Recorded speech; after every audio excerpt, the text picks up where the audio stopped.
I think so many times I definitely see indicators of the end times. This is a world that is not a godly one. And so I recommend that. And I'm not always the best at doing that. Like I would hope that I do everything, or that honestly, a lot of times I just remember that everything is here for a reason and every word is written deliberately. And so I just I read it. And also, coming out of a time where I really let it God a lot. And it was like I was really anxious about what my career would look like, what my friendships would look like, what my life would look like have I made the right decisions? And I had a lot of fear and anxiety in my heart, I would say. And I was walking around my place, just praying out loud to God, and then I heard this voice interrupt my thoughts. That was, "I will bless you more than you could ever imagine," which is Ephesians 3:20. That was when training was so brutal, because I was like, I'm running the same 150-meter loop over and over and over again. And I have friends who are going about their daily life, so they just see me for 4 hours going back and forth. Have you ever had a top one craziest moment? Oh yes. Psalm 34. Those who look to him for help will be radiant with joy. No shadow of shame will darken their faces. Your greatest take in only one word. So it could be only one word only. Last word I would say is thank you for having me. And Now I need to tell you something crazy. This episode is sponsored by FellowCard, the first internet marketplace in the entire world in which services can be bought, held, and traded as collectible cards. For service providers, you are eligible to make 100% of what you set your price as. Set your service to $20 and you will make $20. Terms and conditions apply. For users, this is the first place in the entire world in which you can trade them and stack up services to have more bang for your buck, especially in today's economy where everything is so expensive. All you need to do is just buy one tutoring lesson, and you could trade that with other users to trade that to exchange to get a guitar lesson, a personal chef, and thousands more options. This is the best place in the entire world to be right now. Make an account today. The link is in the description. Bellacard.com. I'll see you on the other side. Welcome back to the Thomas Botea Podcast, everybody. Today, I'm pleasured to have on a great friend, Sela Caldwell. How are you doing today, Sela? I'm doing well, thank you. Thanks for having me. Yeah, so Sela is an Ivey student. She's also a Don, a tutor, and an international student who grew up in Hong Kong, a marathon runner, and an Ivey student, and a believing Christian. So there's a lot of different aspects to her. And today we're just going to talk about life and all of these different things, how she managed to push her mind through completing her first few marathons, what life is like outside of her home, essentially, because Canada is not her home. And yeah, so just walk me through the process of, first of all, deciding, or first of all, saying where you're from, because I think a lot of people would be shocked. Yeah, I don't really fit the bill on who looks like they're from Hong Kong. So Yeah. yeah. So I'm from Hong Kong. I grew up there. My parents are both Canadian and then moved there before they had my siblings and I. And then I grew up in Hong Kong up until university. So I moved to Canada for Huron. Mm-hmm. That's the rundown. And you're fluent, right? Okay. So I'm embarrassingly, I'm not. I can get by in Mandarin because I was taught Mandarin the same way that you're taught French here. Mm-hmm. So I can speak enough Mandarin, but it's not at the level it should be. But because people are usually so surprised and really encouraging when I do speak it, so I get a lot of the credit for it, which is nice. Mm-hmm. So you could definitely survive if you would drop down in there. Yeah. Although you could too, to be honest. English is really, really primarily, or not primarily, but people know English really well there. Uh-huh. And so originally when you came here, you were just interested in Huron itself before even knowing that you were gonna go to Ivey, right? So I had AEO, but I didn't know if I was going to use it. And I applied to Huron with Huron exclusively in mind. I didn't even know what Ivy really was. And I was joining with my CGS degree. And then I learned about Ivy. And then I realized they could complement each other really well. And then I applied for Ivy as well. So, but I didn't realize didn't, wasn't like super crazy about it until like second year. And I started to really consider whether or not I should go. But Huron was like the big reason I moved over. Yeah. What made you like really, like you said, really crazy about it? Like, what was the switch where you said, oh, "Okay, I'm actually interested in this now"? Yeah. So I think it was realizing the value of what Ivy added to Huron. I'm like a walking Huron advertisement. Like I really like Huron. But I realized the CGS degree was so much more supported by the Ivy HBA. And so that really encouraged my decision to join. As well, I think Ivy is a great place for connections. So is Huron, though, to be honest. But Ivy has a level of connections that growing up in Hong Kong, I didn't really receive until I actually, or didn't really experience until I realized how much network potential there was there. So kind of compounding on top of that. And then it was also the time where I think it was hardest to get in because I realized how difficult it was getting with 2257. And I was like, okay, if it's a challenge, it must be worth it. And so Hmm. I decided to go guns a blazing and go for it. And are you, well, you're decently into it now. So for anyone, maybe a first year or maybe someone in high school who's not too sure, Mhm. like what would you tell them if you were to guide them? I would say it's so worth it. I think um, that being said, I say the same thing about Huron as well. They're both incredible schools. Um, Ivy, I have had experiences through Ivy that I consider like the best of my life. The Leader Project, I've traveled to India and I'm traveling to Uzbekistan with them. Places like London, England, I've been to as well. Just Hmm. the caliber of clubs and experiences and people and industry networking you get there is really incredible. Hmm. Like every institution, like every university, there are things that you might not realize going in, like the career support might not be as amped up as you would expect, but I still think it's an incredibly valuable place to get your education. And I think as well, speak of Huron just as highly. They might not have the same like events at the same pace that Ivy does, but their one-on-one support, the small class sizes, the incredible professors you find here, that I think like I've a professor at Huron, Shaheen Pardon. I had her in my first year. She's the best prof I've had at Ivy, Western, Huron, any affiliate. So I think it's like both institutions have incredible value. And I think it depends on what you're looking for. Ivy's great for the traditional consulting and finance roles. I'm nowhere near that avenue of business, so I've kind of had to find my own niche there, but it's definitely like the opportunity there is unmatched. Yeah. Hmm.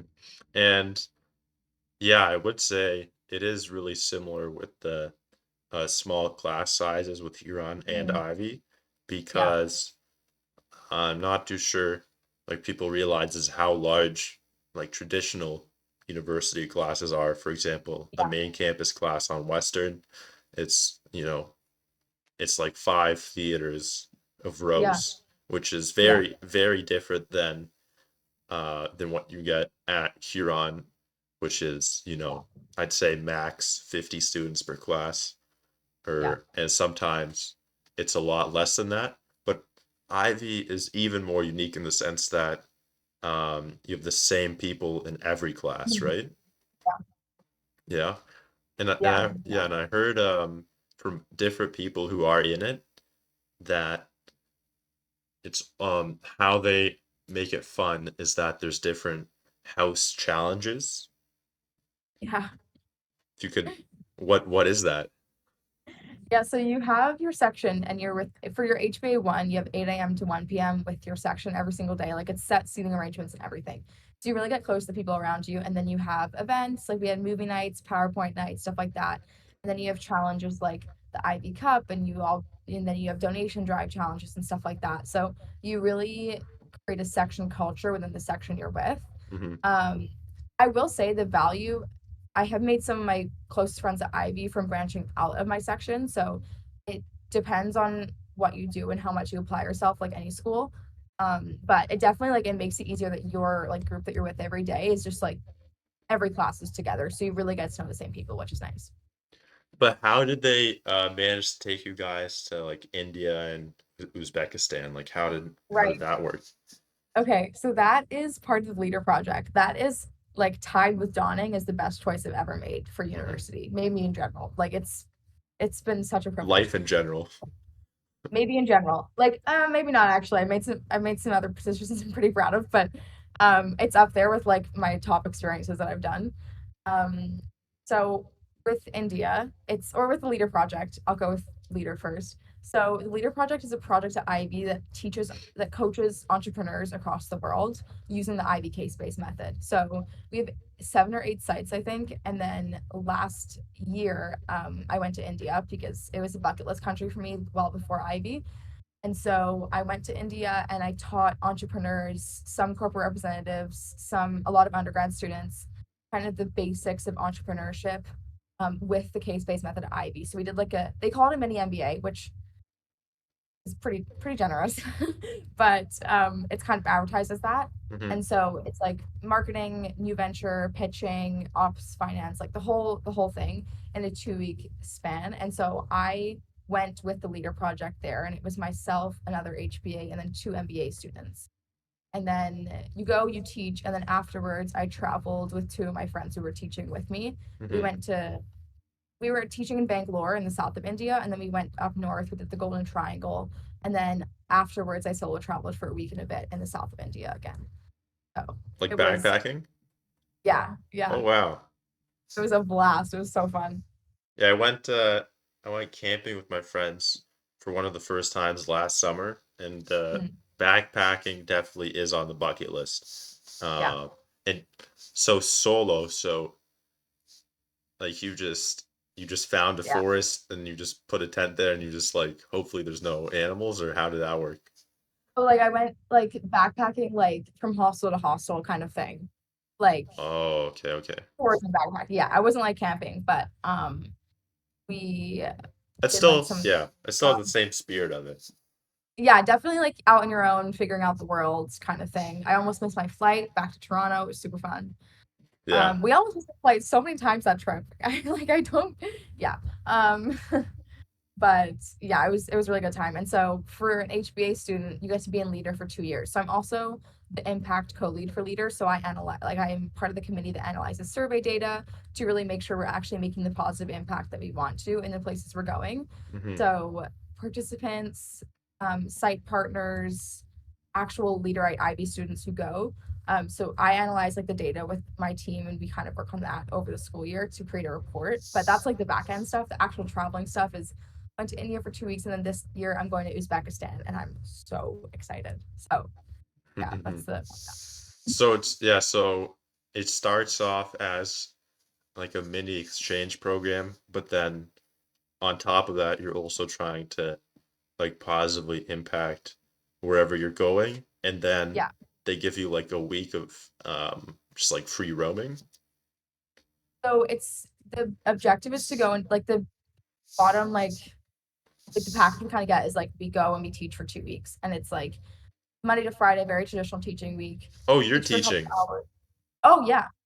Oh, I thought you okay, I thought it was like an exchange with the different Oh no no yeah. So like I've taught some marketing and finance concepts in India, and then we do oh. after. Oh yeah, it's so much fun. It's so cool. It's like I can't even believe I got to do that. It's like I'm so grateful. So go and teach, and we get training throughout the year to like how to teach, and we really focus on building up a business with people we're with. So after teaching, we would teach for like 3 or 4 hours depending on the day, and then afterwards you have up to 2 hours of like one-on-one coaching with entrepreneurs.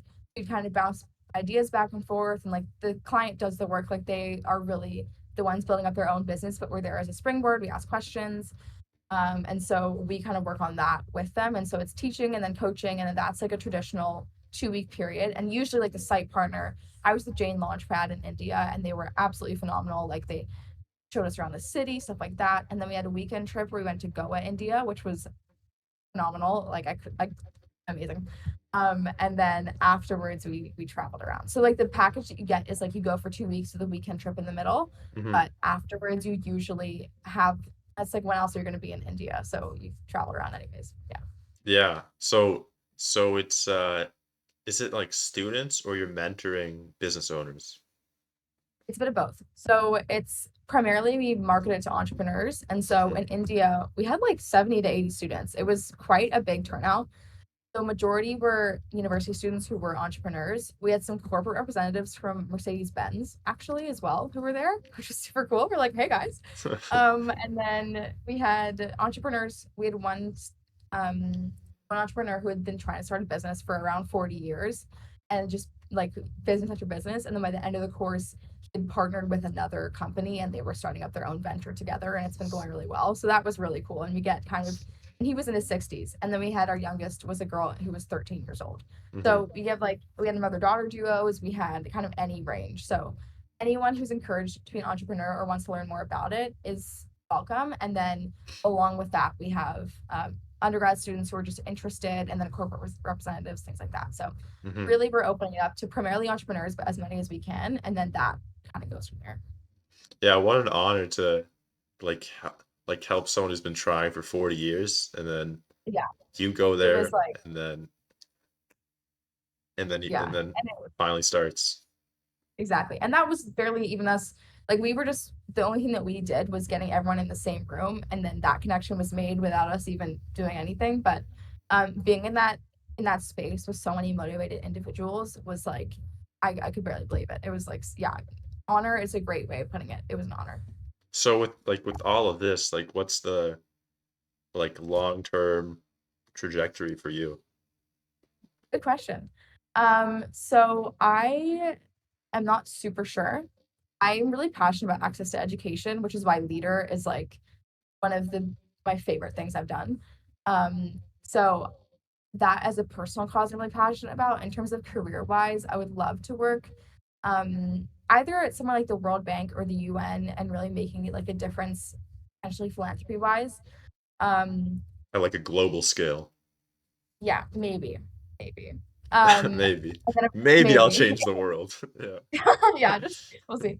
If that works out, that'd be really cool. But also, I've done some healthcare consulting and I've found that really impactful. So I've done a project on like delivering vaccines for a certain clinic, and then I've also done a project with the early pregnancy loss program in Canada, specifically Ontario. And so I've really valued being able to work in that space, and so potentially that's on the table as well. But I'm not really sure. I'm doing my master's with Ivey to Hmm. Wait, pardon, um, what was the last thing you said? I slipped. um, the early pregnancy loss program. Uh-huh. So Okay. like potentially healthcare consulting.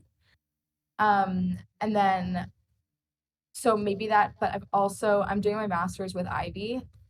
So I'm going to be doing it's an international business, it's their SEMS program. So I'm doing a semester in Stockholm, Sweden, and then a semester in London, England. And so hopefully there I'll learn a bit more about potential opportunities there. Hmm. Well, yeah, I'm trying to hopefully I get in, but I actually applied for exchange there in Stockholm. But Oh no way. I don't think you're in fourth year though, so I don't think it'll be at the same time. Because yeah, that'd Yeah, it be would be at I'm the end of it. going this fall. Hmm. Oh, this so next fall? Like 2026 September. Okay. And yeah, I know that you're also pretty big on running. So before Mhm. we go into that, how did you manage to like adapt and still run with all of this traveling? Or actually, now that I asked that, it might have actually been easier in like India or wherever, because there's probably more paths. Or It was definitely tricky. I think the hardest part actually was because I started marathon training when I was back from India. Like I think the week after I got back from oh, India, I started marathon training in Toronto because I was working there for a summer internship. So working a 9 to 5 was actually so easy to train with. I had an hour walk to work, so I walked to work to and from each day because it was summertime and beautiful. And good on then I you. would go. Thank you. I really enjoyed it. Yeah. And then I go for a run after work, and it was daylight for however many hours a day. So it just felt like I had all the time in the world. The problem and the challenge, I would say, was actually marathon training when I got back to school because the student schedule with tutoring was so dynamic and so all over the place. and I was also on call for I'm on call for a week and then I have a week off and then I'm on call again. So finding time to my long runs at that point were 3 or 4 hours. So I don't know if you know that stretch from the dining hall from like Burnley to Bruff, like little 150-meter stretch. To where? I'm trying to see if it's worth it to show you on my window, but I don't think it is. To no what no what word to breath? Oh, Bruff.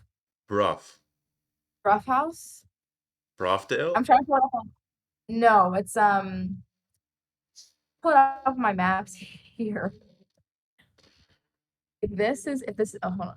Oh, Yeah, like this the is Burnley. little like down the Yeah, like near into the forest. Yeah. yes, into the forest. So I ran 32 kilometers on that stretch one day when I was marathon training. I had the duty phone in one hand and my Strava phone in the other hand, and I just ran. So that was when training was so brutal because I was like, I'm running the same 150-meter loop over and over and over again. And I have friends who are going about their daily life, so they just see me for like 4 hours going back and forth. What happened to Um, Sela? Yeah. I know, they're like, what's going on with her? Um, yeah, so that was kind of when marathon training was at its weirdest because I was like, I also had the duty phone on me at any time that I had to pick up and run to like a situation if one were to call. So I would say navigating the part-time jobs and being a student was much harder than navigating traveling. hmm And so that must have been like 1,000 laps then, or Yeah, it was crazy. I don't even know how I did that. Like it was insane. but I'm pretty sure, like if you keep going, like there's I don't think there's a clear start, but isn't there like a deeper trail where like if you just Yeah. I go there all the time. Actually, I walk there really frequently, but because I'm on call, I have to stay within a 10-minute call time of campus. So I actually oh can't. Yeah, that's where it gets tricky. okay, that's where it makes sense to me because then Yeah. That's why I chose to do the 150 meters back and forth. Yeah. yeah because I was wondering why not just do the full thing, but Yeah. yeah I guess so. Yeah. Luckily, um, so you didn't get interrupted then by like a call from campus. I didn't know, but I just have to be on the time and like in that radar in case I do. hmm I was pretty lucky then because imagine you had maybe like Yeah. 10 more meters left or something and you're almost done Yeah. and you have to go back. Yeah. I was thinking Oh, about it and I was like, if I get a call right now, I have to just put on my jacket and like sprint to any situation and just uh-huh. like, sorry guys, can barely stand around 30K. Like, oh my gosh. So Would yeah. you have been like would you have been like exhausted and like sweating and like panting? Like would they have been Oh, confused so or bad. no? I think like it would have been like I'd have had to turn my water and then run there. And then like I wasn't super out of breath because it's like a long steady pace, so it wasn't super bad breath hmm wise, but I would have been just like Get a towel too, so probably. yeah, I'd have been like just like so in the zone of running and then picked up and be like, oh okay, we have a student here and I'm like, all right. So yeah, Just a very much lucky marathon with that. training, nothing much. Yeah, sorry guys, just mid run. Yeah, Yeah. yeah. And yeah. S- Also for someone who wants to get into running, but never did because maybe they don't have, crazy good stamina Mm. or um or I'm not too sure maybe why people don't get into running because from what I hear it's like such a like it's one of the best exercises, like natural exercises for you along with swimming.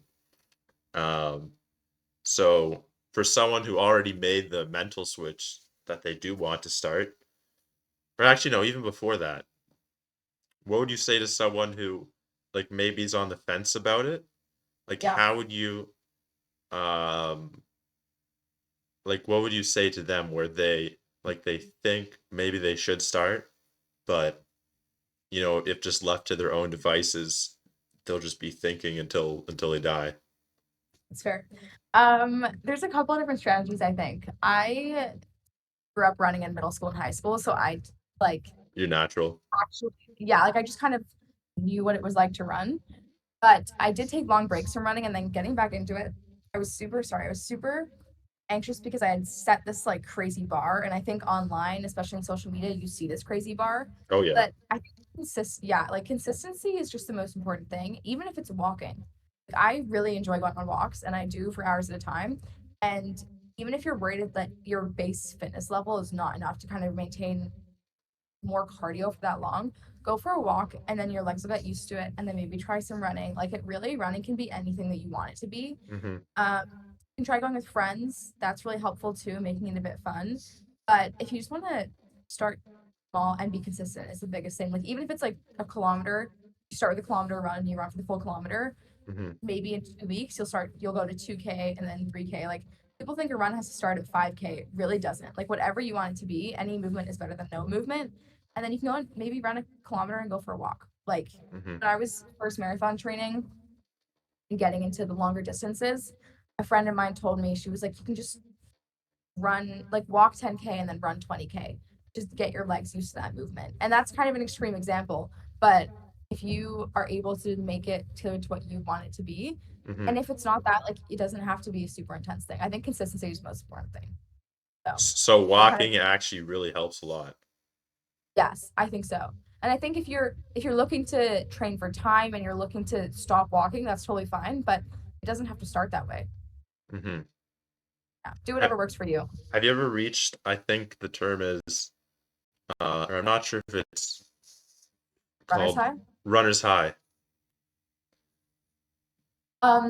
Yes, I have a lot over the summer when I was training more consistently. Hmm. I actually used to train this one little loop in my long runs in this park in Toronto, and it was just fun. It was a great time. Like, 'cause usually I would start to run as the sun went down, or my runs would continue as the sun went down. And so it's like, it's just a good vibe. And if you're hitting your splits, you're seeing the people, the dogs are running, the birds are chirping, like life feels pretty good. Uh-huh. So definitely sometimes I've had the opposite too. Like, I've hit the wall during the marathon so many times, but it's cool when it lines up and you kind of get the runner's high as well. Is that what, from like what I've heard, essentially, um, you stop, the running just becomes like so easy, and like you don't even feel like Mhm. is it like you don't really feel the tension of it, and then it's just like you're flying kind of, and it's just like so Yeah. easy, or what is it? It's kind of like it doesn't feel super heavy. Like, some of my runs feel really heavy, like Hmm. physically and emotionally. Like, I look at my training plan. I have 34 kilometers to run. I'm like, why would I ever do that to myself? I'm like, I can't believe I'm gonna be running for the next like 3.5 hours. It's so annoying. Uh-huh. And then I think it's when you learn, it's like mentally the switch is so there when you're marathon training to not get super intimidated by such a large number. I think just being able to enjoy it as much as possible, which I never used to be able to do. Like, I was not a big enjoying running person, and then that changed a lot when I was marathon training, which is so weird to think about because it's like you kind of expect that. Like, some people are like, "Oh, I just love going for a run." Like, no, a lot of the time that is No. not that. Like, it took me a while to get to the place where I was at that level of like I want to go for a run. So yeah, so What, so I think it's a what kept you running when you didn't want to? good question. Understanding that it would be worth it. Like, Mm, understanding that consistency and discipline is much more important than motivation. Um, mm. yeah, just a bit of like burning my teeth and doing it. Yeah. That's a good quote for someone. Maybe at like a different presentation night, they could put Sela Caldwell 2026 consistency and Yeah. discipline is more important than motivation. Yeah. That's a good one right there. That one's pretty I good. don't think I think I've heard that before somewhere else. I think I've heard discipline beats motivation somewhere else. So it Uh-huh. might not be my thing to take credit Oh, for. that's I'm fine. happy to. Yeah. Yeah, that's fine. Um, yeah, and then as well, walk me through as well, um, what tutoring's like. Yeah. So tutoring has been really busy and really great. And I actually tutor pretty much exclusively at Huron. So I started tutoring this September with Prep Academy, and I primarily tutor their Business 1220 and Business 2257 courses. I've also done some poli-sci and some global development, but primarily the value add is people see the pre-Ivy courses and they really want their help with it, which I Hmm. very much understand. So, All the competition, everything, like that's where, yes, yeah. like AO or non-AO, it's a really hard class. The case-based method is just so brutal for them. So, definitely that's kind of where I've found the niche for tutoring. Hmm. And I tutor almost entirely students at Huron. So a lot of the time I'll be in the ground floor lounge the day before finance exam and I start at 7 and I end at midnight and I just go for the day. And like students rotate and I just keep going. Hmm. So it's been really great. I really enjoy it. And I think the fact that it's based at Huron has really lent itself well to being able to balance it. Like I'm on call a lot of the times that I am tutoring. And so again, it's like luck of the draw. Sometimes I get a duty call, sometimes I don't, and I have to deal with it. Hmm. So a lot of my own students I tutor or my good friend students I tutor. And it's been great. It's great to also like make connections as a Dawn. I'm constantly making connections. And so being able to do that in a different way with tutoring Hmm. gives you a bit more of a credibility when you're talking to students. They're more open to asking questions, to learning, and it's been great. It's also nice to, as I prepare for my master's program and prepare for post grad, Hmm. it's great to have like a secondary income Hmm. to be able to build up before I leave my undergrad as well. So is that, like you said, it was through that site, but also at Huron. So, but isn't the Huron ones that's like volunteering? So I don't tutor with Huron's library, but I tutor like like I just end up Oh, it tutoring just at, happens to be that the students are yeah, Huron like I'm students. physically in the lounge at Huron with like just like Oh, students that to be from here. Yeah, okay, okay. So they just happen to go there. yeah. Um, yeah. Who knows? Maybe not getting sued for this, but maybe as well. You know, um, down there, Dude. yeah, through like volunteering through this other site, Fella Carter. But oh, what's that? Um, but yeah, you said dawning was like one of the. You said you made a lot of great decisions in your life, but dawning, that's one that like Yeah, stuck out. yeah. So I'm sure you could probably easily tell me all the great stuff about it, but let's say a day like today versus Yeah. one of the first days that you were starting, what does like the day in the life of a dawn look like? That's a good question. It depends on the shift and depends on the day. So some days it's dawn, I feel like I'm just living in residence and I'm hanging out. Other days it's dawn, it's like my entire life is dawning and it's all I ever know. So I think one of the things I really love is how the connections you make with your students, which this year has been really compounded with tutoring. Um, but typically in life is if you see a student, you talk to them in the halls. Like that's like kind of you always make the effort to talk to a student and check in with them, make sure they're doing okay. Um, in terms of when you're on call, that's where it's different. Like if you like I go to the dining hall every day, so I see my students every day and I tutor almost every day, so I see them every day as well. So a lot of my interactions day to day are just checking in on students, seeing how they're doing. You build a friendship. Like I'm friends with a lot of my students. Like it's just they're great people and it's really good to talk to them. Hmm.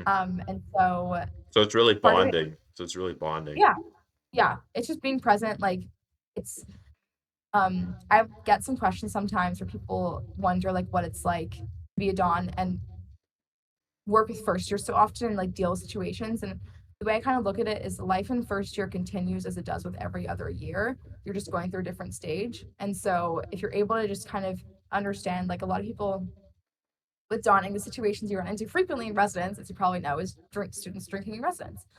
And I think some people think the job ends there and it really doesn't. And so there's other situations like life continues. So Hmm. being there for a variety of situations with students has been really, really important. Some shifts it like just keeps going. Like it's just like day after day, or like I'm on call for 5 to 7 days at a time, Hmm. sometimes longer. So I'm like anything that happens in this stretch of the week, I'm gonna hear about or know about anything I have to call. Like it's just kind of like part of your week is that you're on call. Mm-hmm. Um, yeah, it just really depends on it. But like the whole thing is just bonding with students. And then the second part of that, if you're on call and then you have to deal with situations like that, just damage control, de-escalation. And then if you have to, you call like any variety of like fire department, EMS, any, yeah. But being like also the discipline in a sense with, having to Yeah. be the bad cop sometimes. Mhm. How do you overcome um to have students looking at you as just like, oh, Like them. that's just another student, and not to see you Yeah. as, you know, um like a patrol security or like a snitch Yeah. or someone that's gonna ruin the fun. Like Yeah. how do you do that? Yeah, a big one is when you walk into a party and someone's like, "Who invited these guys?" And I'm like, "Oh my." I'm like, "No, I know." Like, guys, this sucks. I know. I think the biggest thing is trying to play good cop as much as possible. Mm-hmm. This also is my experience as like a female Don, and Mm-hmm. a lot of the guys on the team don't have to do the same thing. So like there is a bit of a gender like a difference in how you're treated, like So it's depending on easier or harder for you? harder for sure. Harder. If you're trying to break up like a situation, and it's two female dons, you have a lot harder of a time, and you have to kind of play good cop. Like a lot of time when I'll do is be like, oh guys, I know it sucks. It's just policy. I'm sorry. Like I know you're trying to have a good time, but you can't have 40 bottles of alcohol in your room. You're 16 years old. Like, come on. So, and then you have to like do the whole process of like clearing out the room or whatever it is. Mm-hmm. Um, to make it very clear that was a fake situation. Yeah, um, allegedly. Legend, yeah. Yeah. But like a guy Don might be able to do that much easier and be like, guys, dump it out, whatever. Mm-hmm. So a lot of time what I actually do, and students are also like everyone's in first year, everyone like, it's unfortunately it's very common. And so trying to be like, we understand you're not gonna get kicked out, like You're it's not gonna get okay. expelled or Yeah, exactly. Like you're not gonna get your IBAO taken away, like don't worry about it. yeah. So yeah, trying to just be like, okay, guys, like we understand it's really frustrating. Please like recommend us. So sometimes you have to find the balance. Like you have to step it up. And there's been times where I've had to pull rank and be like, guys, just like stop, like Nuh-uh. back. Yeah. Yeah. And then I'm like, oh, it's like so frustrating. But being able to understand you are in a position for a reason. Like we had a fire drill in O'Neill, and like it was just like you have to be like, guys, back up. Like Mm-hmm. it really depends on the situation you're in. But generally students are also like they really don't like seeing you. So it's just like you know what, this is over a lot faster if you cooperate, and then Uh-huh. you can get on with your. I can get on with mine. So Yeah, yeah. sometimes it's so funny because um first of all, to get that alcohol there, they had to get it there. And what I find funny is sometimes it's just like so blatantly obvious, like they're not even trying with how they do it. One time I was walking up, I don't know why, but I was in Burnley first year, and I was on the sixth floor, and I decided for some reason, I don't know why, that every single day I'm never gonna use the elevator. I'm only gonna walk like up and down the stairs to get to my room. Um, Mhm. Side note, I think only like two times. I don't know. I was just fooling around. For some reason, I was in my chair. I think you actually saw me with the chair one time on a different floor. But anyways, what I'm trying to say is, one time I was walking up the stairs, Mhm. and then five students start walking up the stairs as well, and they have like crates of alcohol, and it's open, so you can see, like anyone can see, there's clearly like dozens of cans in there, Yeah. and they're holding it and it's clinking, it's clanking. Like there's literally like I don't understand what the logic was there. It's really funny. There's some Instagram accounts that are like what it's like being an RA, and it's like how students feel with like they think they're being slick, and they like pick up a bag, and it's like you can just hear the glass bottles. I'm like, you guys are not as slick as you think you are. Like, Yeah, they look around, they're like, yeah. Or the best when they see you coming, they do a 180 immediately. yeah, I'm like, yeah. Oh no, oh no, I'm walking the wrong direction. I just gotta go that way. yeah. Yeah. Just remember, they're like guys, get back in there. Goes Dawn. Have you ever had like But have you ever had like like a top one craziest moment? Not one that I'm saying on the podcast. No? If you could say it without any names or without any, just like the main. Um, Probably not, to be honest. No? That just easily identify. Or like, I think even bringing up a situation without student names, I feel like we just have a huge confidentiality thing. So it's like, Mhm. I don't want to bring up any situation, even if like it's super non-identifiable. But Mhm. this is some crazy stuff. That's totally Crazy fair. stuff. So there is some entertainment too. It's not just, pack it Oh up, my gosh, yeah. Sometimes I'm like, what in the world are you guys doing? Like, what? Yeah. So I mean, like, it's any variety of situations. Like, Mhm. and like a lot of the students, um, are really frustrated, and a lot of them are great. Like, a lot of them are like, "Oh, I'm so sorry," and I'm like, "It's okay. Like, it's okay. Take a breath. It'll be fine." Mhm. So it really is like it's any mixed bag. Yeah. How do you like one of the reasons I decided, or like didn't really decide, but like chose not to be a Don, was seeing like all the night walks you guys had to do, The rounds. like Yeah. the rounds. So is that is it in such a way where like at every hour there's someone walking, or maybe just like on an individual sense, like what could be like the latest that you're just taking laps? Okay. So those are rounds, and they happen twice a night for weekdays, and then 3 times a night for weekends. Usually on a weekend you're up until like 1:30 in the morning with rounds. And then on a weekday it's like you're up until like 11:30 on rounds maybe.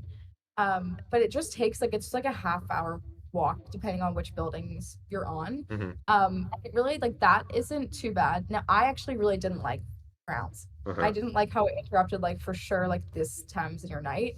So and now I don't have to do them because I'm head on. So I just Uh-huh. sent like the rest of them over, and then like they go on rounds. Then if the situation is escalated, I get called there. So it's like Wait, I have to did you actually. just casually say your head Don? Yeah. Oh, okay. Oh yeah, I'm So, head on. It's a oh good wow. time. Wow. Yeah. Yeah, okay. If it's just 1:30, that isn't as bad. I don't know why I thought you guys were I like will doing the I will entire say day. though, there have been situations. Yeah, so you're on call from 7 p.m. to 7 a.m. if you're a duty dawn, and then I'm on call like with the head dawn schedule 4 p.m. to 4 p.m. So I Oh, have like a okay. 24-hour shift.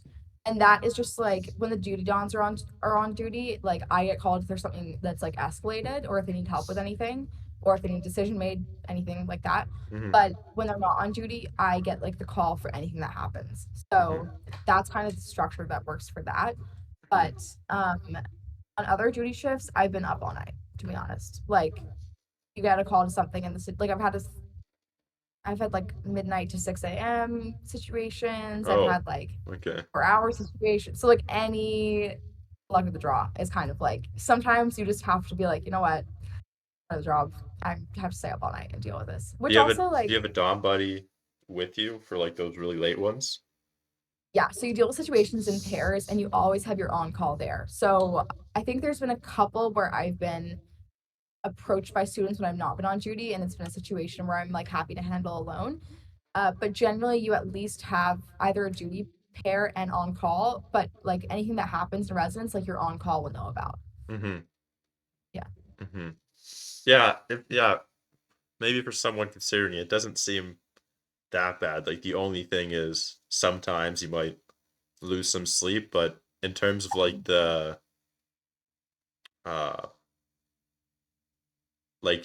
the like uncomfortable situations, that really, Mhm. or there might be, I might be underplaying it, but it seems like the only real um like time you have to, play bad cop is just when there's like a party or alcohol, and that's basically it, right?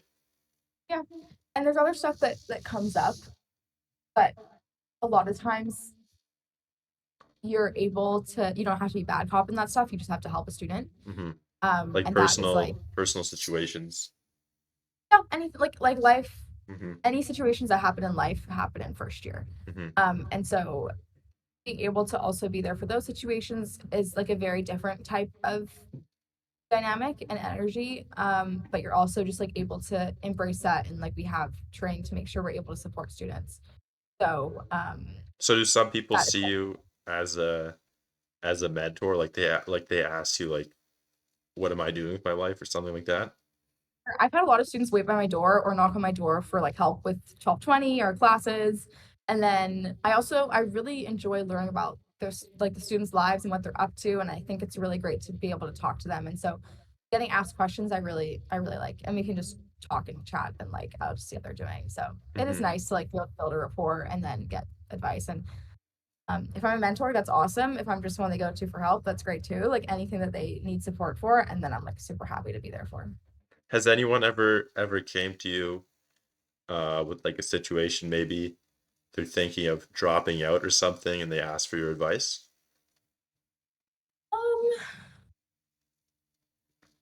I don't really know. I think there's been like academically students are worried about if they can stay in school or not, and it's being able to be like, okay, like maybe you can try this, or these are the people you can talk to, stuff like that. And yeah, I can't really think of anything off the top of my head, but there's definitely like we're able to connect students to a lot of different resources, which is really nice. Hmm. Yeah, that's great for them to know that it's not just like Yeah. academic and subjects. Like they could also like ask Yeah. more broader Yeah. like help with something Yeah. they need.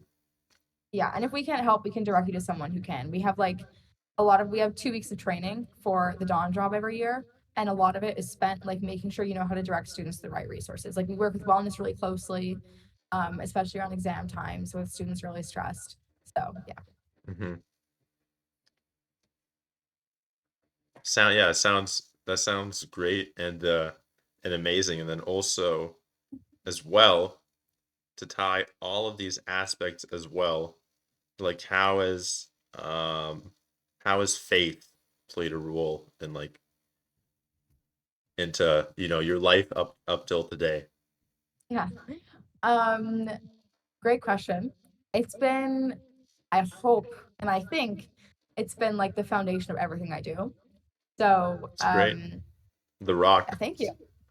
Rock, exactly. Yeah.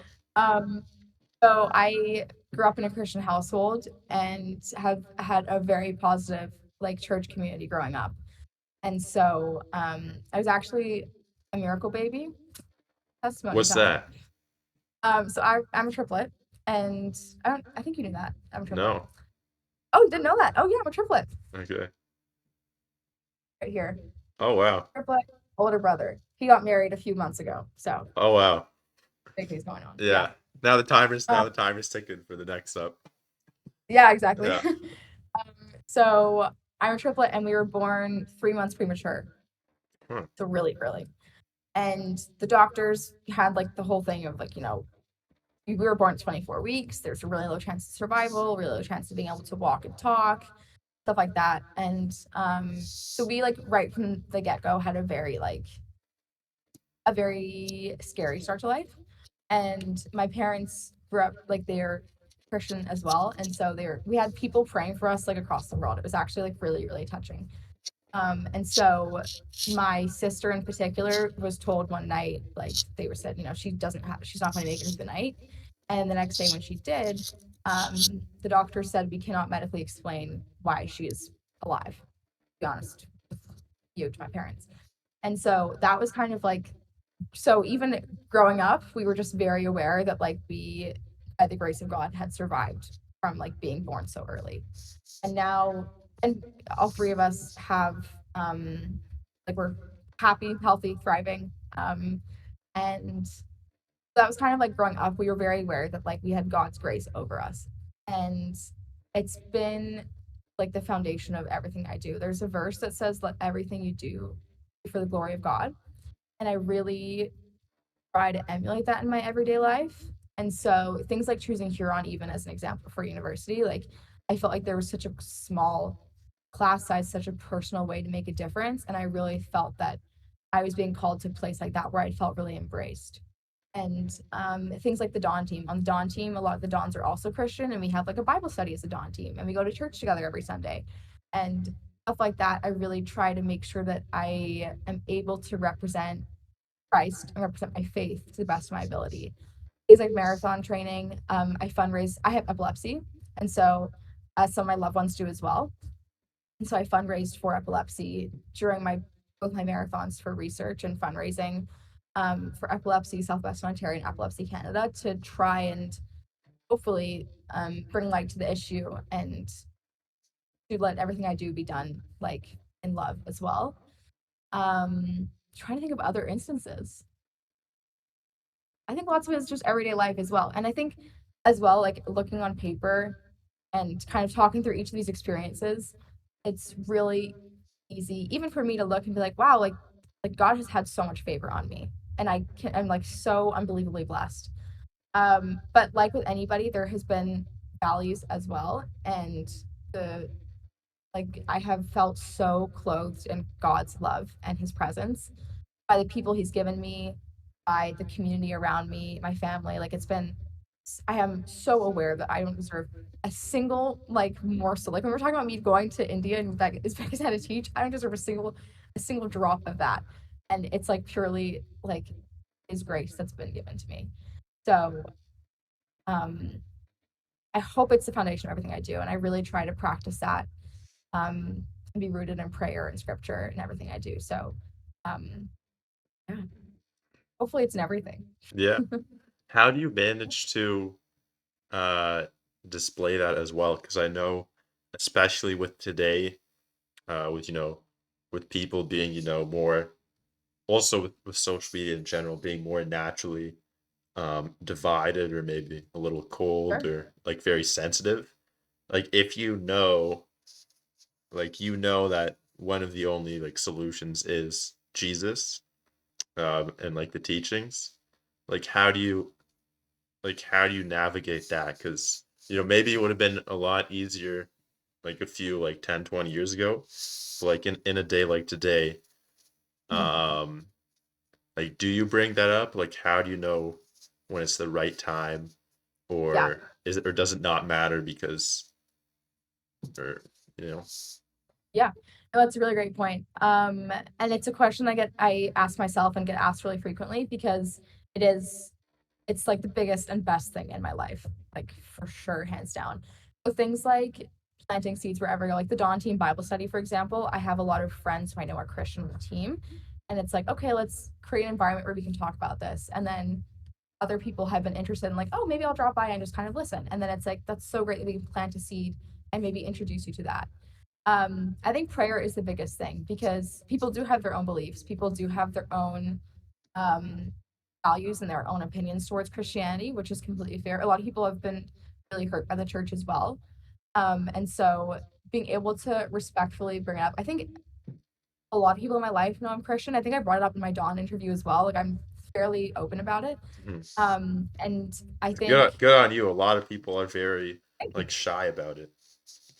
yeah, I think it's honestly, which I completely understand too. And there's been times where I'm sure I haven't been as vocal, but I just think it's so incredible and there's so much love and there's so much power Hmm. in God and in Christ that like how I look at my own life and I think how can I not like want to just shout from the rooftops like what an amazing God he is and what an incredible like life he has given me. And even if it weren't in the way I've looked at, like even if I had a very different set of circumstances and then some days I have, like it is well, God is good. Like I am so grateful. So I Hmm. think like that passion in me can be really upsetting for other people, completely understandably. Because like they're like, what are you talking about? Like, just stop it. And I'm like, I get it, but like if only you knew what a great power there is. Hmm. And so prayer I think is the biggest thing because it can be really hard in a world that doesn't always embrace that. But I think like the world also rejects a lot of other things and people have been hurt by that too. So being able to act in love, and I really hope people are able to see God in me. And the times where that's been possible has been like such an honor. And being able to have the conversations about what motivates me or what I'm really passionate about, and being able to talk about Christ candidly, even if it's not being like, hey, come to church with me, which I also have offered to, I think, all of my friends if they want to. Um, being able to just be really open about what a positive experience I've had, and also understanding that people haven't always had the same way. Like, I know people who've experienced hurt by the church, and that has been really difficult in a place that's meant to represent Christ's love, um, being so different to that. And so I think understanding and empathizing with those who haven't had the most positive experience of Christianity, and then hopefully creating a safe space to talk about it, I think is really important too. And being vocal. I've people who I didn't know were Christian, and then I met them, and I'm like, oh my goodness. Or they mentioned like, oh yeah, my church back home, and I'm like, oh, interesting. And so being able to have those conversations and making that a part of daily life, and then hopefully exposing people to what, um, how great it can be. Hmm. Has it always been like obviously by how you're speaking about your faith, and also obviously it says like them by your fruit, and you're done, you're a tutor, you've run a marathon and all of this. Has it always been um like to you like this clear, or was there um like was it just you just naturally were good at having faith, or was there like a clear moment where you realized like it can only be this way? Like maybe you were thinking like like if there is truth, like what is the truth? And then like did you ever go through that? And if you did, like how did you, because I know a lot of people are thinking that and they would just want to know. So how Yeah. did you go from that to being, so like, oh, this is 100% like shouting from the rooftops, like this is the best thing Yeah. ever? Or was it just, it was just clear as day? That's a great question. So I think I have always, I don't think I've ever felt super far from God. I think I've always had this confidence in Christ in the same way I do now. Um, but it's looked different in different stages. I don't think it's been hard to go to God and things, because there's been times like I can look at my life right now and I'm so grateful. And I think the life I'm living now is so peaceful and happy and joyful. And there's been times where that has been the case, and leaning on God has actually been easier because it's being able to rely on his strength as opposed to my own. And but it hasn't actually been as difficult to lean on God and talk to God. So I personally have had an experience where I feel like my faith has grown with me, but I also almost not actually not almost everyone else, but a lot of people I know have not had that experience and have had a really difficult time with religion and God and Hmm. understanding it and wanting to explore, and then maybe not, and then their own experience has been so different. So the times where I have felt further from God and where I felt stuck, I think understanding that, which is easier said than done, but in terms of like if anyone who is maybe watching feels far from God, understanding that Jesus just wants your heart, and it can feel so lonely and so isolating and so confusing. And I also understand it's so easy for me to be so strong in my faith when I have had like I feel God really consistently, and that might not always be the case for everybody. And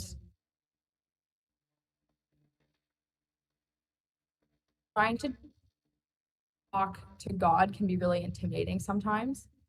And there's this kind of like God is the lion and the lamb for Jesus, like the sacrificial lamb, and like the like stronger line in terms of like visualizing God. Um, understand that Jesus is walking with you. Like a lot of times, if I'm kind of weirded out, I'll be like, you know what, Jesus can literally be sitting right next to me right now, and like that kind of helps visualize this. Or like the Holy Spirit is here. I know I'm like, there is. And like I actually been in rooms where people have joked about it. And another Christian friend and I have made eye contact and been like, "Who's here?" And so I think being able to recognize that like bringing things to Jesus is such a relief, and there's no shame. I actually What does think, that, pardon, what does that mean? Does that mean confession? Like bringing things to Jesus, what does that mean? um, oh, like bringing things to Jesus, whether that's like confession for sure, Mm-hmm. or like bringing your burdens to the cross has been huge. Mm-hmm. And there's no shame in Christ. Yeah. Something that I have experienced and reckoned with is like shame in anything really. If I'm frustrated or if things feel like they're not going right or if I feel like I made a mistake, um, shame has been a huge thing for me to overcome. And there's a verse, it's Psalm 30. I have like 30 seconds to grab my Bible. Is that okay? Yeah, Don't want to misquote this. of course.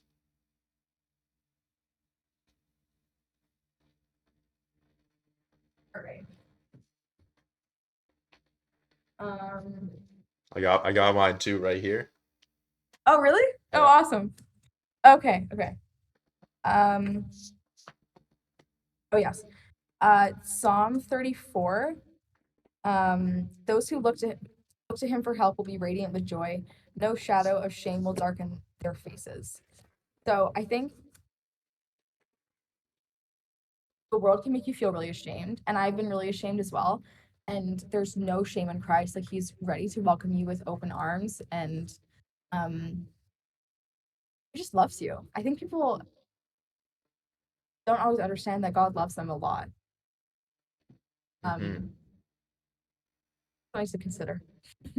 What you I said, actually have a super clear delivery topic on that. I'm not the most eloquent with that, but yeah. what was you said Psalm like chapter 34, what verse? 34:5, I think.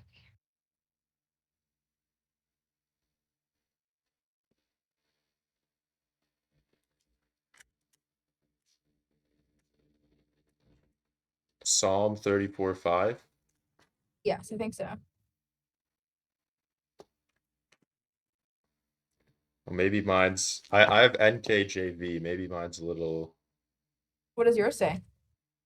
It says, "Let them be like dust in the wind's face, and let the angel of the Lord afflict them." Oh, I think that's 35:5. 35:5. Because I have blow them away like chaff in the wind, a wind sent by the angel of the Lord.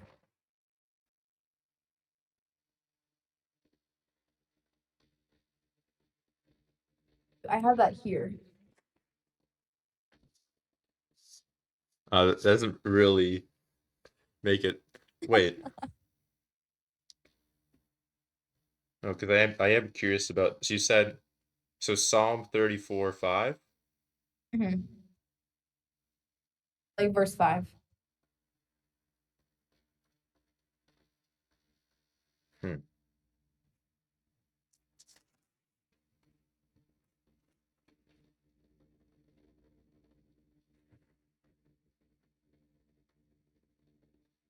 What's like? How does it start for you? Like 34. Um, 34 Psalm of David regarding the time he pretended to be insane in front of Abimelech. Does it He sent start him away. by saying like, "Oh Lord"? Um, That's 35 for me. that's Because 35. mine starts with I will praise the Lord at all times. I will Oh, constantly. oh, mine. Okay, I see. Oh, is okay. Okay, I see. Okay, pardon. So, okay, so yeah, for me, this makes more sense. It says, um, or kind of what you were saying with being grateful, like 1 to 5 here. Yeah. It says, "I will bless the Lord at all times. His praise shall continually be in my mouth. My soul shall be praised in the Lord. Let the gentle hear and be glad. Oh, magnify the Lord with me, and let us exalt his name together. I sought the Lord, and he heard me, and he delivered me from all my sojourning. Come to him and be enlightened, and your face shall never be ashamed." The poor man cried, and the Lord heard him. Yeah.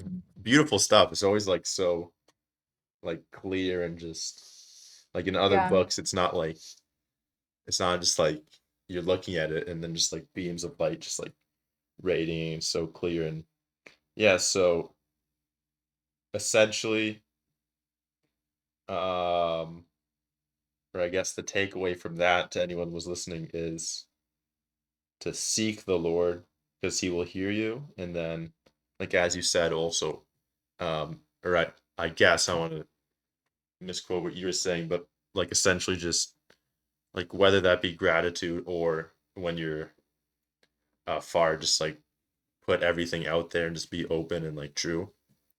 Mhm. Yeah. I think I'm not the most eloquent when in terms of like trying to answer your question. Yeah, um, but you're doing a very good uh, job. thank you. I think reading Bible helps, Yeah. as it usually does.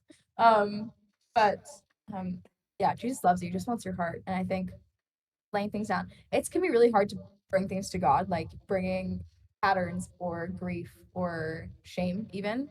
Um, I had a habit of like, yeah, I'm just giving this to God. I'm giving everything to God. And I like give everything but one thing. And it's like, well, you're holding on Were to you this one really? thing. Yeah. Yeah. It's like, how much are you giving to God? Which can be so hard. I didn't even realize it. And so, um, yeah, Hmm. prayer and worship and I saw you have a lot of like highlights in your yeah. Bible. What's your method? I'm actually reading the Bible from Genesis to Revelation right now. So that's Same. kind of the process. Really? Yeah, I'm in Ezra right now, second Ezra. I don't know the book's Bible well enough to know where That's that in is, to be that's honest. that's Old Testament. It's close to Psalm. Oh, okay, I see. Okay, Ezra. Oh yeah, I got it. I'm in Malachite right now, actually. Oh no, I'm not. I'm in Micah. Wrong M. Hmm. So, oh, that's really cool. My method is Like, does one color mean something different, oh or no, I'm not that good with it. I just you just have a lot of I different try to pack, colored highlighters? yeah, I try to pack a highlighters and just started. I also read the book of Job first and the book of Matthew first. So I have like some different highlighters there from different times. Hmm. That's Generally different. crazy. That's crazy you say that because um, just the other day or 2 days ago, I just felt called that like I gotta read the Book of Job.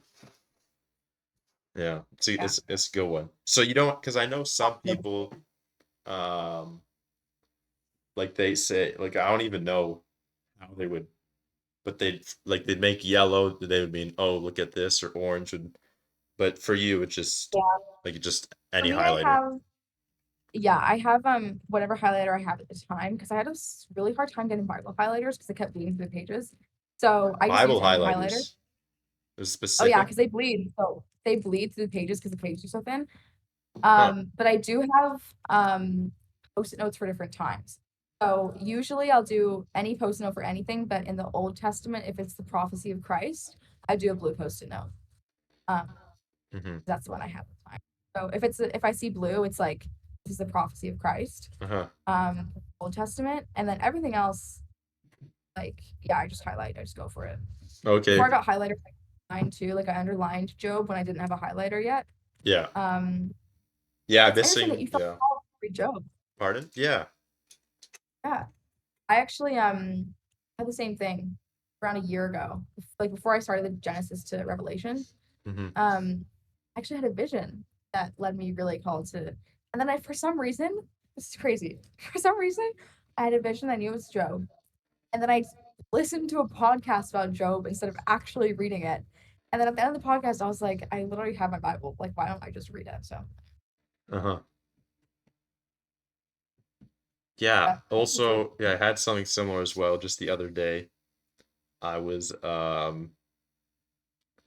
I'm not sure, but it happened. It was like God's time. It was like right next to each other.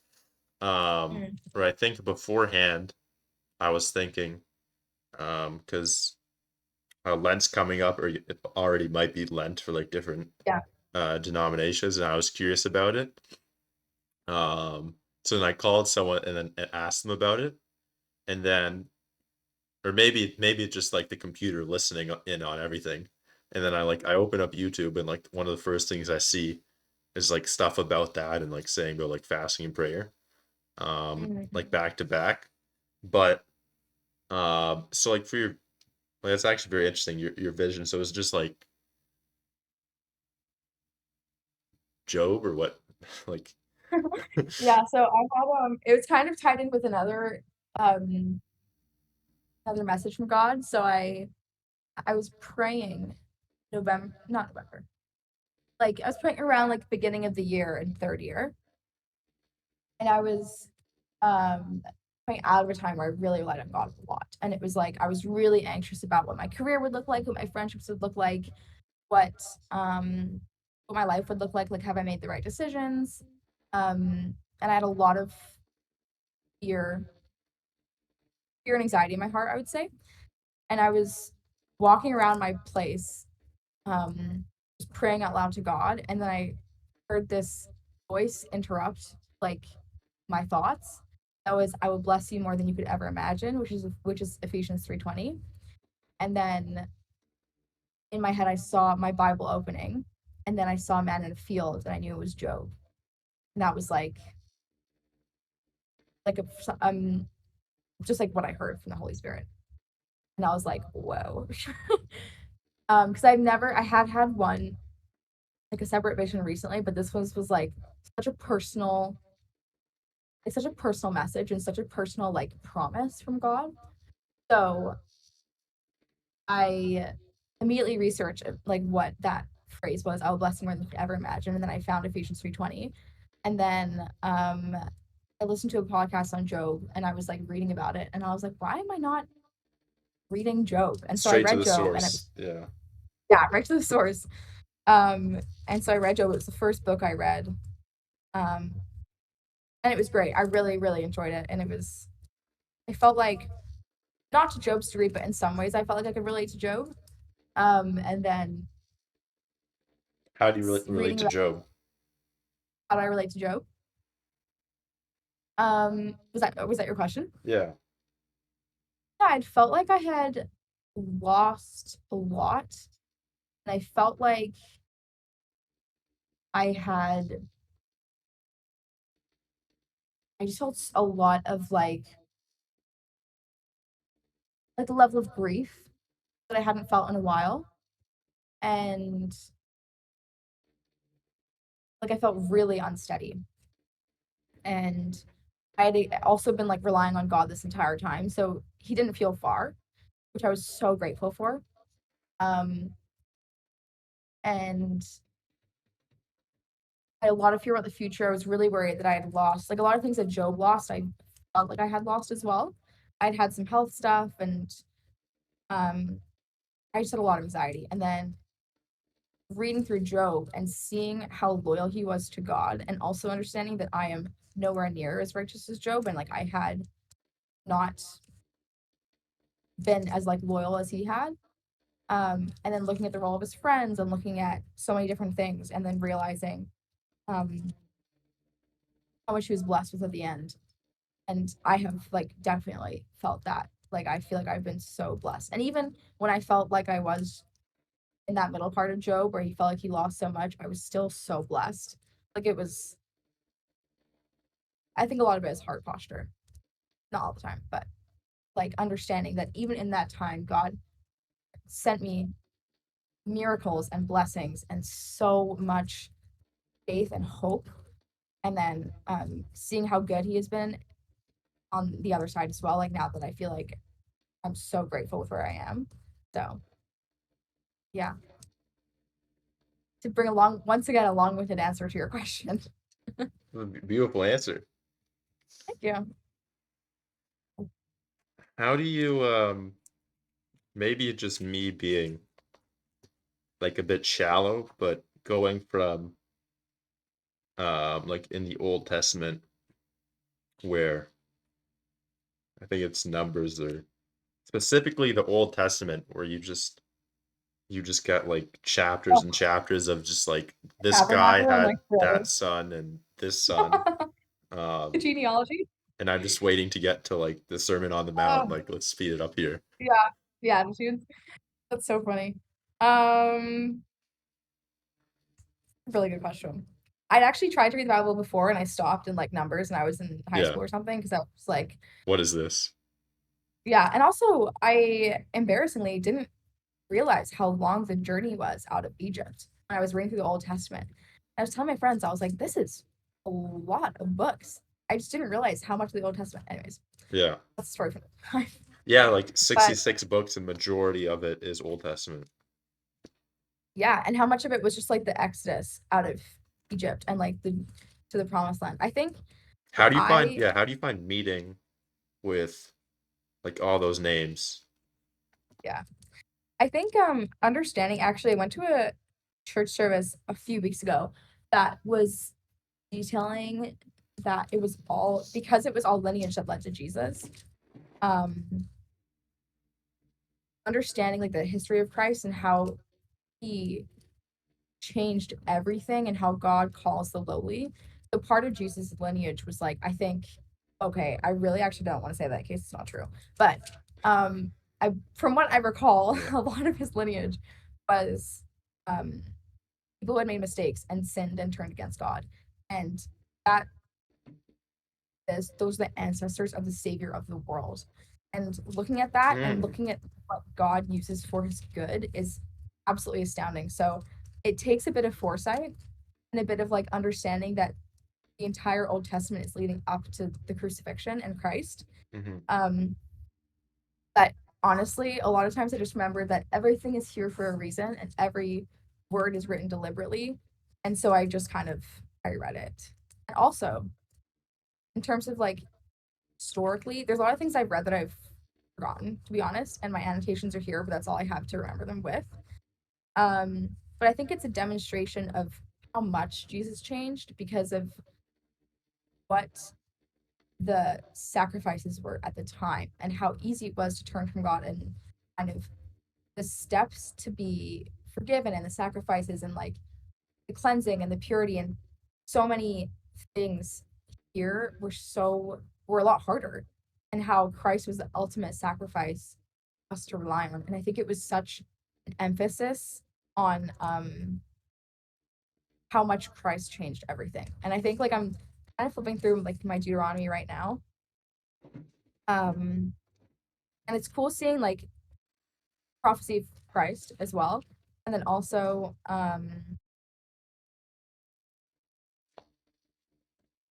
oh, how devoted he is to Israel when Israel keeps turning on him. And there's one that God's messenger or someone who had appointed kind of an army position. I have this in like Numbers 23 to 24. Um, he's saying like I will not like I've been told to fight for Israel, so I'm not going to turn away from Israel. And I think it was so great to see like no force that like works against you has a chance against God. And like Hmm. if people are sent to be and Israel like representing his chosen people and the ones he loves, um, like God is so for you and God is just fighting for you and his will is so unshakable in fighting for you and that relying on him, like it's his battle, it's his triumph. So um a lot of like God's might is really great to see. And then understanding like the repercussions and how much grace Christ brought is like unfathomable. Hmm. Yeah, I think that really helps. Um, Hopefully that helps people listening, but that actually really helped me Oh, cool. because when there's like when I am reading those names, um, like I kind of just like when I start seeing like X had son, had son, had son, or had daughter, Mm, then I just like zoom to like the next like where it yeah, stops.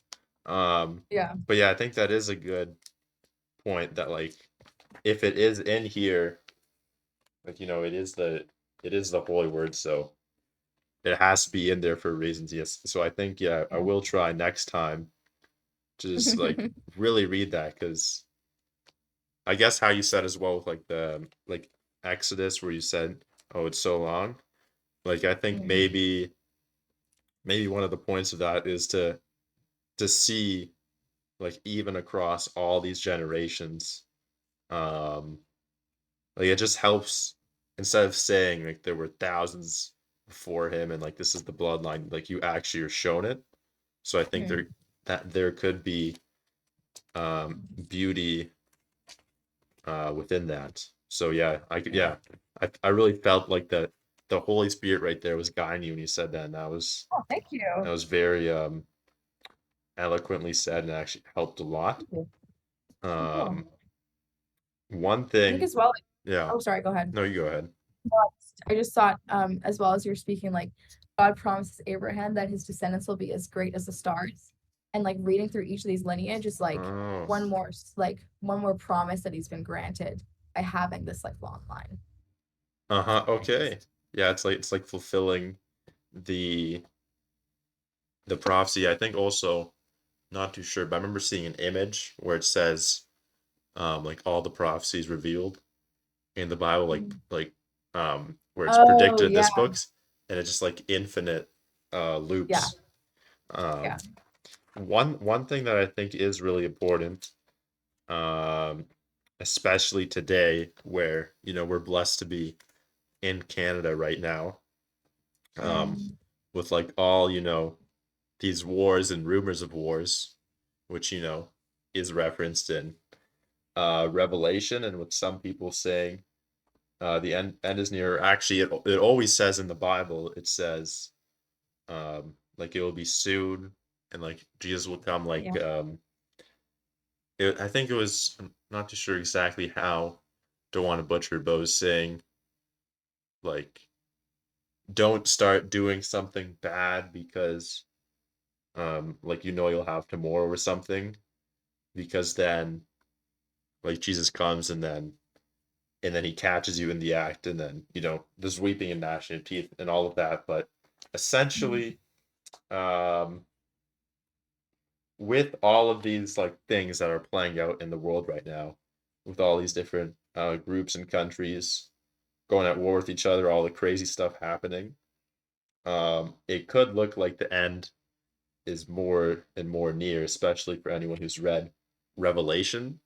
A lot Yeah. of prophecies are leading to that, and I think for anyone like who is, you know, maybe anxious of what's happening or like what the future holds or whatever, like I think even with like all the like trials and tribulations that will come, um, I think like in the end, it doesn't really matter. Like if you just go Team Jesus, you'll be fine. Um, Mhm. because you know, even if you know we have, you know, God forbid, like it, or not God forbid, because maybe like you know it's in the book, so it will happen. But if that is in our lifetime and like all that crazy stuff starts going down, um, yeah, if you have Jesus, you'll be fine. Mhm. Yeah. And I think like um I don't know the exact verse, but the Bible also says that like no eye shall see, like nobody knows when it's going to actually happen. And I think so many times I definitely see indicators of the end times. Um, but I think that's also been happening for generations. Hmm. Um, this is a world that is not a godly one. And so a lot of indicators will be of the end times. Um, it could be. I don't really know, to be honest. I don't know. I think a I great think way to think about it is, as you said earlier, like let all you do, um, like be for the glory of God, and not necessarily act in such a way where you know that like the end is near, and solely because of that, you started like doing what is right and just, because yeah, then like I don't think it should just be like used as a get out of jail free card, because if it's not in our generation, then it's in our kids' generation, and then how do you set them up? I think is yeah, just regardless of if it's near or not, still following it. yeah. Yeah, I agree. I think it's like it comes from your heart. Like I don't know if it's a parable or a story that Jesus tells with like when people are donating and then the rich give like all this stuff and the poor woman gives like the last thing she owns. And it's like that her heart and her intention there is giving everything for God. And so I think doing it for the name, for the sake of the end times or for the sake of the salvation on the other side, um, it's it's by faith. And faith inspires works. And I'm not completely super theologically like knowledgeable, so I'm gonna tread lightly. But faith is what makes you well. Faith is what drives these things to happen. And so trying to trying to do it out of a love for Christ and a reverence and like a passion for doing God's will and a want to have like that new spirit, that new mind, that new heart that goes after God's.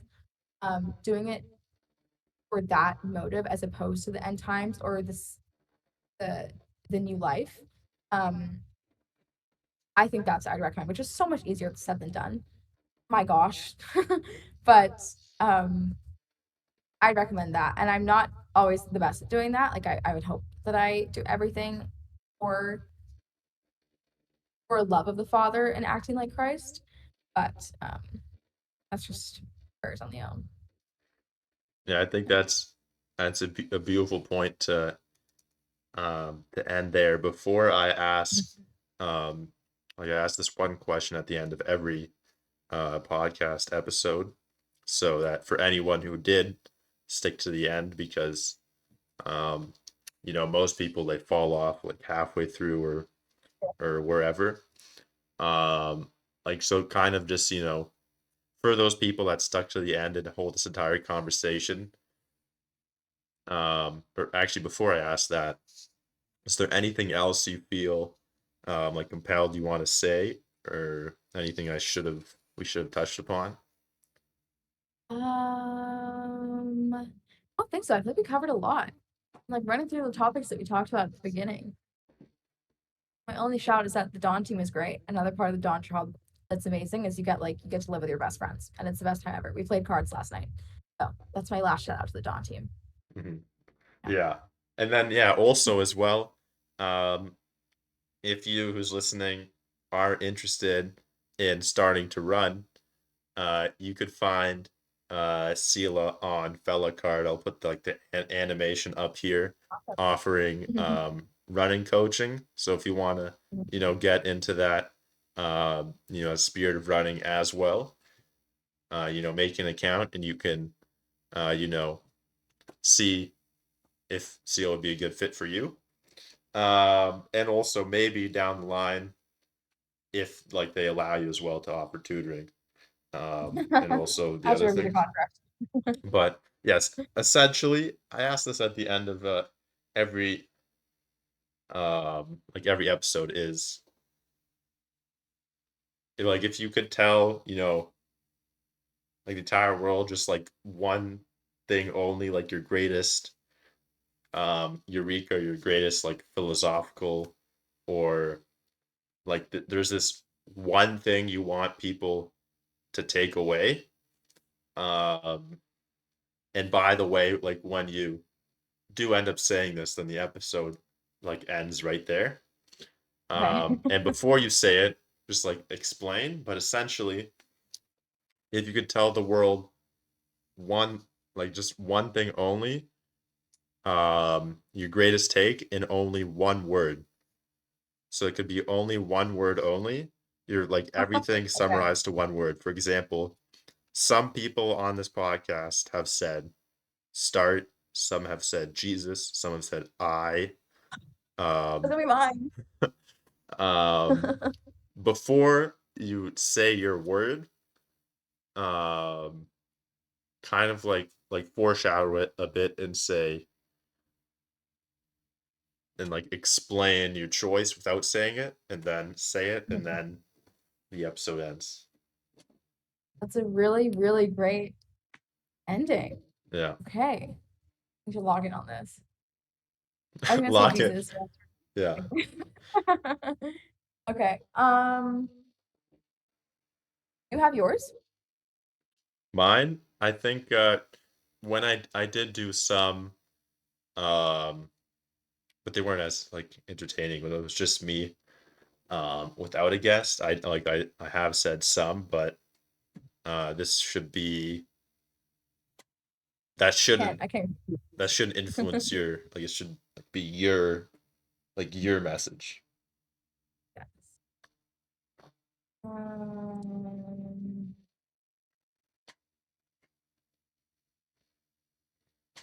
One word. That's a good spin. One word.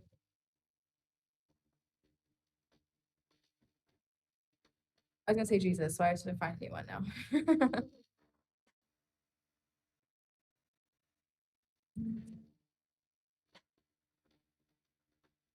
Does everyone take this long to figure one out?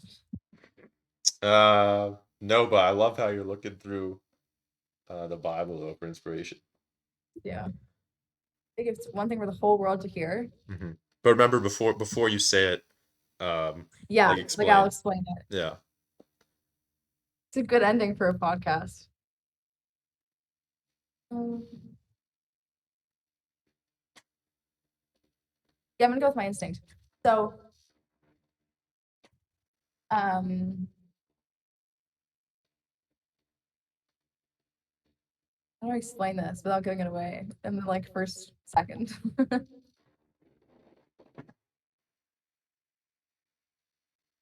Okay, well, I think it's pretty evident in this conversation, I hope, that I use God and my faith as inspiration for what I do.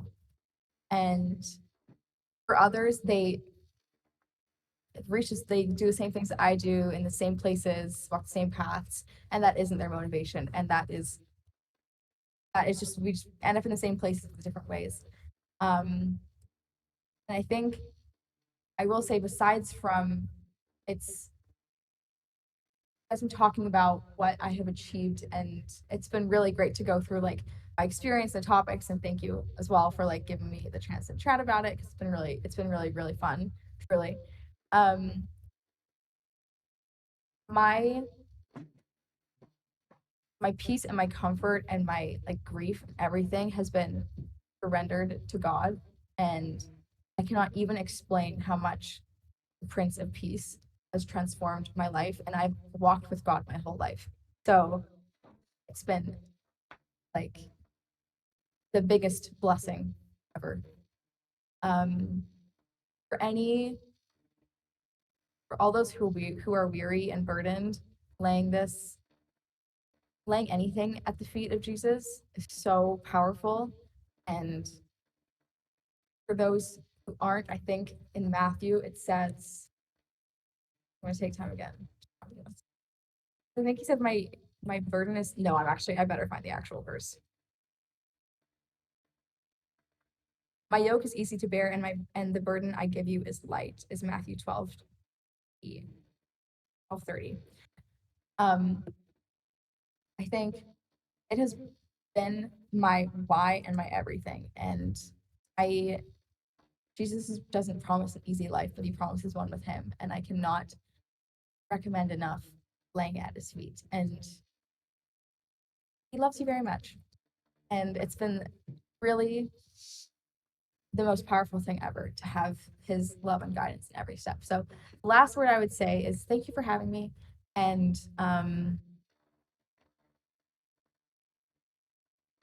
you are loved more than you can ever imagine. And he's never stopped loving you, and he never will. Jeremiah 31:3. My last word is love.